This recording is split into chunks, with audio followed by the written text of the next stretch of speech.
Hey guys, welcome to Silly Minded. Don't forget to hit that like button and subscribe. मुझे हमेशा ये बात बड़ी हैरान करती है कि राजनीति में कभी-कभी एक निकनेम कैसे किसी की पूरी पहचान पर हावी हो सकता है। 1966 में जब इंदिरा गांधी प्रधानमंत्री बनी तो कांग्रेस के ही जो बड़े-बड़े दिग्गज नेता थे, जिन्हें सिंडिकेट कहते थे। हाँ सिंडिकेट, वो उन्हें गूंगी गुड़िया बुलाते थे। लेकिन सिर्फ 5 साल के अंदर उसी गूंगी गुड़िया ने न सिर्फ अपनी पार्टी को, आप सोचिए, बीच से तोड़ दिया, बिल्कुल, बल्कि देश के 14 बड़े बैंकों पर सरकार का कब्जा करा दिया और दक्षिण एशिया का नक्शा हमेशा के लिए बदलते हुए पाकिस्तान के 2 टुकड़े कर दिए। तो सवाल ये कि ये हुआ कैसे?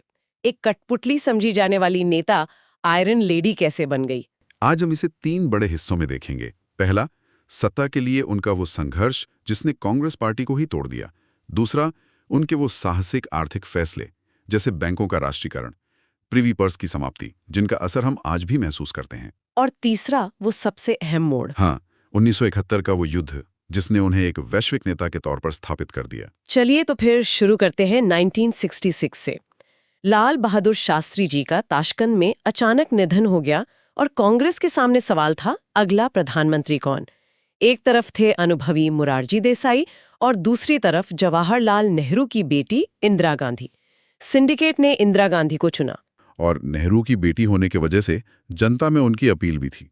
1969 के राष्ट्रपति चुनाव में सिंडिकेट ने अपना उम्मीदवार खड़ा किया, एन संजीव रेड्डी। राइट। लेकिन इंदिरा गांधी किसी और को चाहती थी। हाँ। और इसी के बाद कांग्रेस औपचारिक रूप से टूट गई।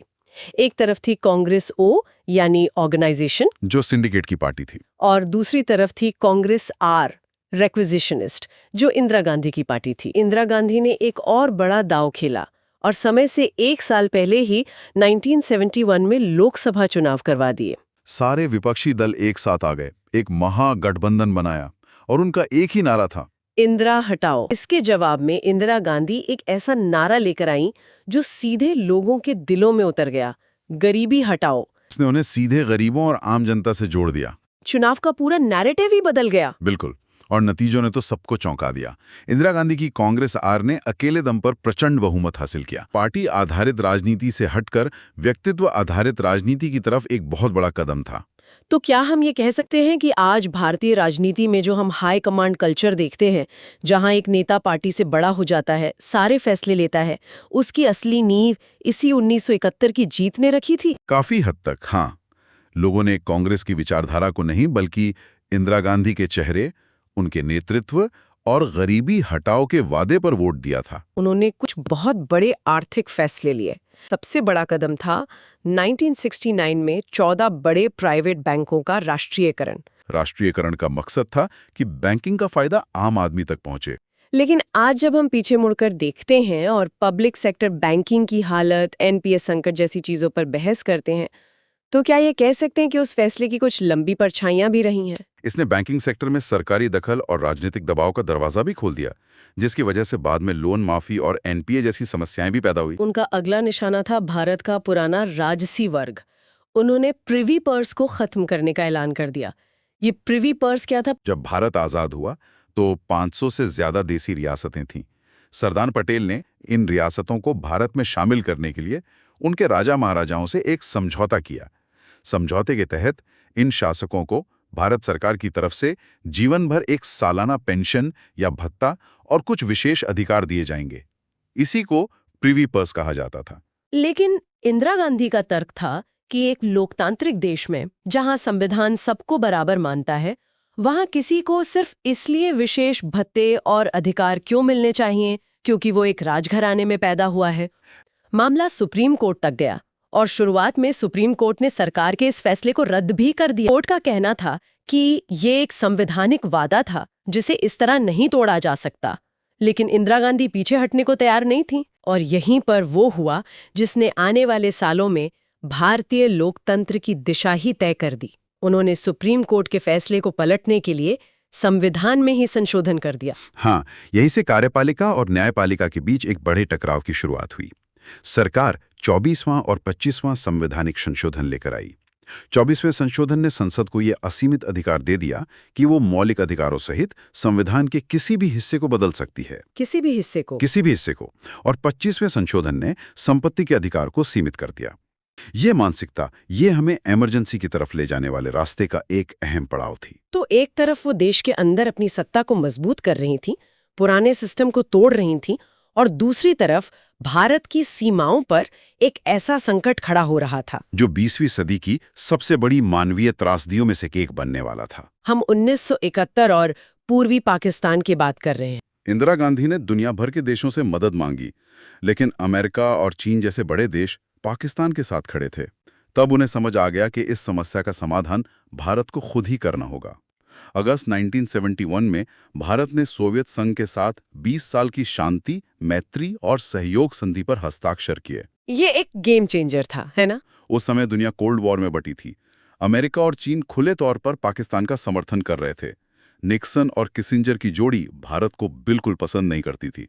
डर था कि अगर भारत पाकिस्तान युद्ध हुआ तो अमेरिका या चीन पाकिस्तान की मदद के लिए आ सकते हैं। और इस संधि ने उस संभावना को खत्म कर दिया। बिल्कुल।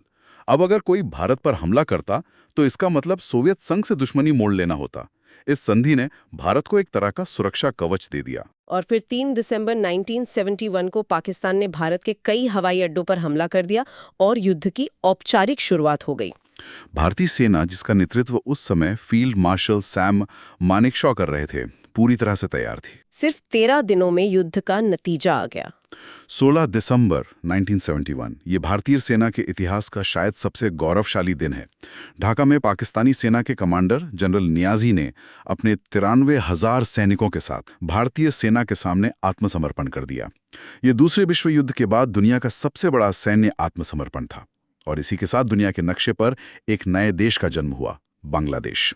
कहते हैं कि विपक्ष के नेता अटल बिहारी वाजपेयी, जो उनके कड़े आलोचक थे, उन्होंने भी संसद में खड़े होकर उनकी तारीफ की थी और उन्हें दुर्गा का अवतार कहा था। इस जीत ने भारत को एक नया आत्मविश्वास दिया, जो हमने 3 साल बाद 1974 में पोखरण में देखा, जब भारत ने ऑपरेशन स्माइलिंग बुद्धा के तहत अपना पहला परमाणु परीक्षण किया। हाँ, ये दुनिया को, खासकर उन देशों को जो 1971 में पाकिस्तान के साथ खड़े थे, एक साफ संदेश था कि भारत अब एक परमाणु शक्ति है। युद्ध के बाद शांति की बात हुई। 1972 में भारत और पाकिस्तान के बीच शिमला में एक समझौता हुआ। इस पर इंदिरा गांधी और पाकिस्तान के नए नेता जुल्फिकार अली भुट्टो ने दस्तखत किए। ये समझौता आज भी भारत की विदेश नीति के लिए बहुत अहम है। इसकी सबसे जरूरी शर्त यह थी कि कश्मीर समेत भारत और पाकिस्तान के बीच जितने भी मुद्दे हैं, उन्हें द्विपक्षीय बातचीत से, यानी आपस में मिलकर सुलझाया जाएगा। हाँ, बिल्कुल। इसका साफ मतलब था कि इसमें किसी तीसरे पक्ष जैसे संयुक्त राष्ट्र या किसी और देश की कोई भूमिका नहीं होगी। और आप देखिए, आज भी जब कश्मीर का मुद्दा उठता है तो भारत इसी शिमला समझौते का हवाला देता है। 1972 तक इंदिरा गांधी अपनी सत्ता के शिखर पर थीं। अंतर्राष्ट्रीय मीडिया उन्हें एम्प्रेस ऑफ इंडिया यानी भारत की साम्राज्ञी बुला रहा था। और यहीं पर वो सवाल उठता है जो हमें सोचने पर मजबूर करता है। एक नेता जो इतनी लोकप्रिय है, जिसे देश एक नायक की तरह देख रहा है, जिसके पास संसद में इतना बड़ा बहुमत, आखिर ऐसी क्या नौबत आई कि सिर्फ 3 साल बाद 1975 में उसी नेता को अपने ही देश पे इमरजेंसी लगानी पड़ी, लोकतंत्र को सस्पेंड करना पड़ा। हमारी अगली चर्चा का विषय होगा भारतीय लोकतंत्र का सबसे विवादास्पद दौर, इमरजेंसी।